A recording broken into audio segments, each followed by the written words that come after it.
नमस्कार। मैं सुधीर गणेशराव वाघ, सहायक प्राध्यापक, हिंदी विभागाध्यक्ष, शिवाजी महाविद्यालय हिंगोली।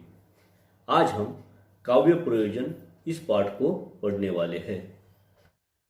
काव्य प्रयोजन। काव्य प्रयोजन मनुष्य के प्रत्येक कार्य के पीछे उसका उद्देश्य छिपा होता है। काव्य हेतुओं की अपेक्षा काव्य प्रयोजन का प्रश्न जटिल होता है। भारतीय प्राचीन आचार्यों ने काव्य के प्रयोजनों के संदर्भ में विचार मंथन किया है। काव्य प्रयोजन। काव्य प्रयोजन का अर्थ होता है काव्य के उद्देश्य। काव्य के आधार पर हमें जो प्राप्त होता है उसे ही साहित्य प्रयोजन कहा जाता है।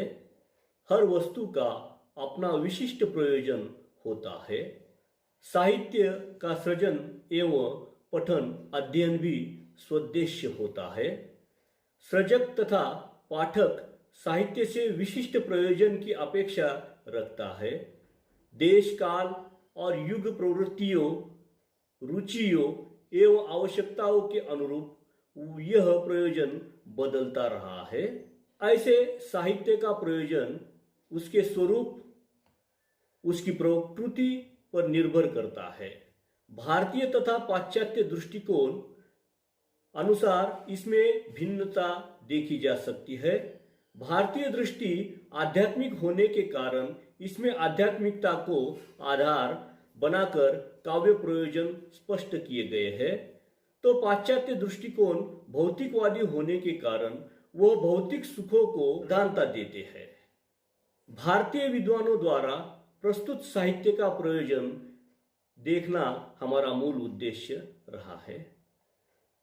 संस्कृत के आचार्यों द्वारा प्रस्तुत साहित्य प्रयोजन संस्कृत के आचार्यों ने सृजक तथा पाठक दोनों को दृष्टि में रखते हुए काव्य प्रयोजनों पर विचार किया है। इस दृष्टि से सर्वप्रथम आचार्य भरत मुनि के नाट्यशास्त्र का उल्लेख होता है, किंतु नाट्यशास्त्र में नाम के अनुरूप ही नाट्य प्रयोजनों की चर्चा की गई है।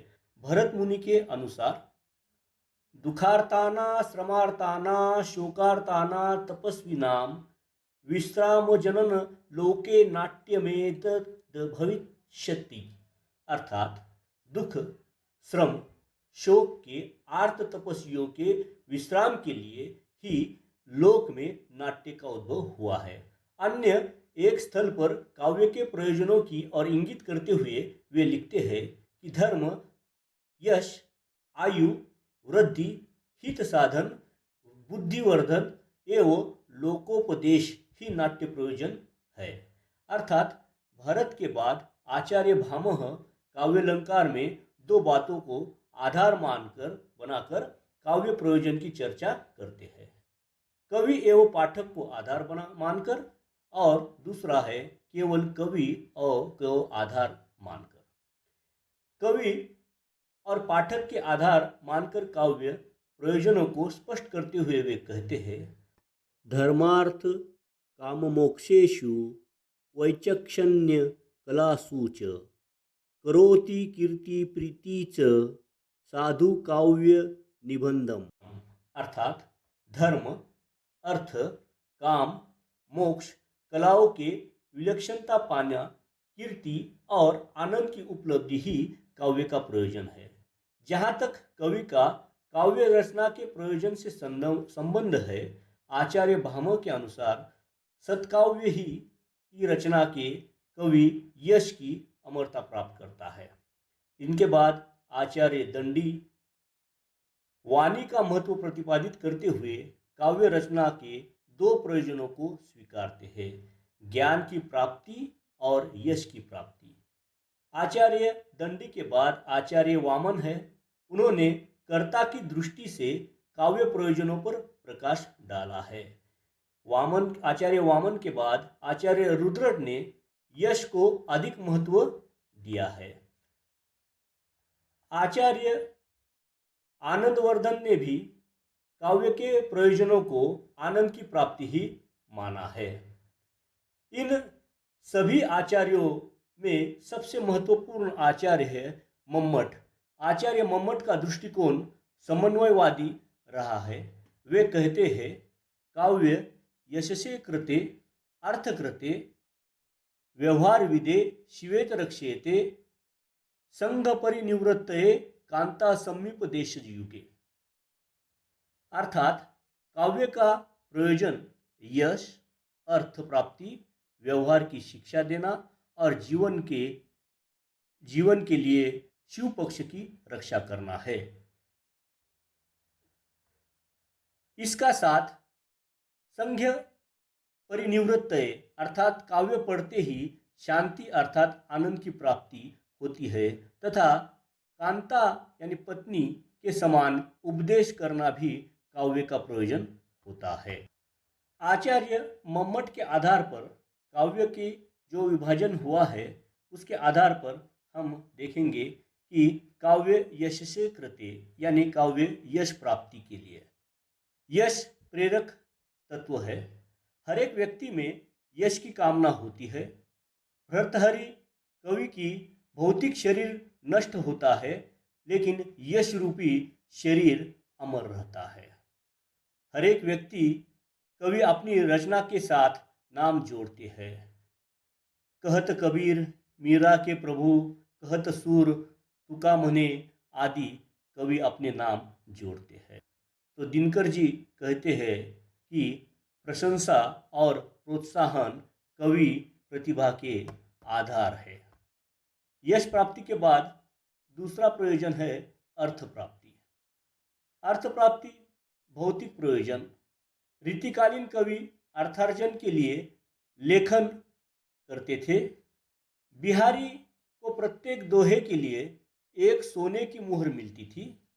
केशवदास को 21 गांव इनाम में मिले थे और ज्ञानपीठ नोबेल साहित्य अकादमी के ये जो पुरस्कार है ये धन प्राप्ति के भी साधन है। व्यवहार ज्ञान। साहित्य मन बुद्धि को पुरस्कृत करता है। यह तीसरा प्रयोजन बताया गया है। काव्य से लोक व्यवहार का ज्ञान पाठक को होता है। धार्मिक पौराणिक ग्रंथों से व्यवहार नीति ज्ञान का पता चलता है। सूर तुलसी कबीर के काव्य से मध्यकालीन अंधश्रद्धा, जातीयता, पाखंड आदि व्यवहार का पता चलता है।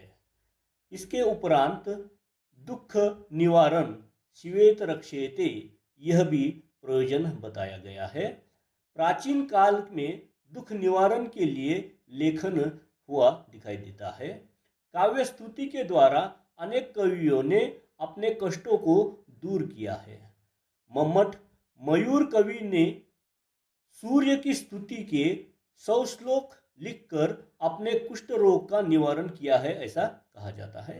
तुलसीदास जी ने हनुमान बाहुक की जो रचना की है वो अपनी बाहु पीड़ा दूर करने के लिए लिखी है। प्रगतिवादी कवियों ने समाज के कष्ट का निवारण करने के लिए लेखन का कार्य किया है। इसके उपरांत जो प्रयोजन है वह है आनंद प्राप्ति। मूल उद्देश्य सभी आचार्यों ने इसे मान्य किया हुआ है। साहित्य सृजन से उत्पन्न आनंद लेखक पाठक दोनों को मिलता है। साहित्य का आनंद सच्चा आत्मिक आनंद होता है। साहित्य के आनंद से वेदना को दूर कर शांति की स्थापना की जाती है। सृजनात्मकता का आनंद भौतिक सुख समृद्धि सुखानुभूति से भिन्न होता है। इसे अलौकिक आनंद भी कहते हैं।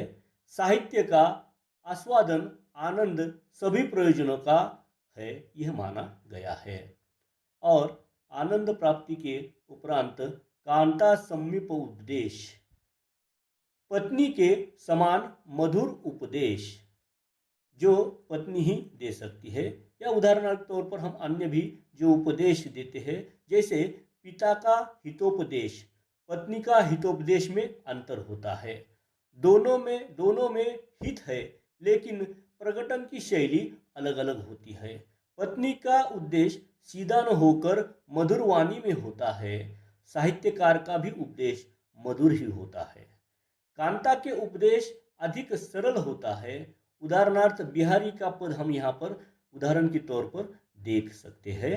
नहीं पराग नहीं मधुर मधु, नहीं विकास यही काल, अली कली ही सो बांधे, आगे कौन हवाल। इस तरह बिहारी ने अपने पदों के माध्यम से जो उस राजा को उपदेश दिया था, यह उदाहरण के तौर पर हम देख सकते हैं। इस तरह काव्य के प्रयोजन में मम्मट जी ने जो व्याख्या प्रस्तुत की है, काव्य यशस्वी कृते अर्थ कृते व्यवहार विदे शिवेत रक्षेते संघ परिनिवृत्ते कांता समीपदेश युगे, यह परिभाषा सर्वमान्य है और आशा है कि काव्य के प्रयोजन के संदर्भ में जो मैंने आपके सम्मुख अपने विचार प्रस्तुत किए, इन विचारों का ज्ञान आपको अवश्य लाभदायक होगा। इस आशा के साथ इस पाठ को मैं यहीं समाप्त करता हूँ। धन्यवाद।